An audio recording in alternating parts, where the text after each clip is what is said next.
lets you down and you feel more broken than whole. When the wounds go deeper than words and you can't tell a soul.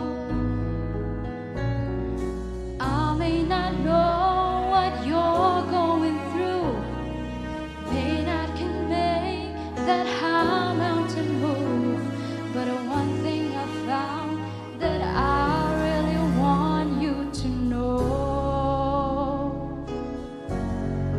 If it matters to you, it matters to the Master. He wants to share the burdens you bear, whisper peace when your world gets shattered.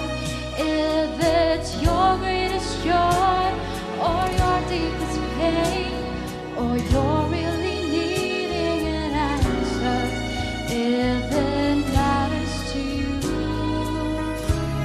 it matters to the Master.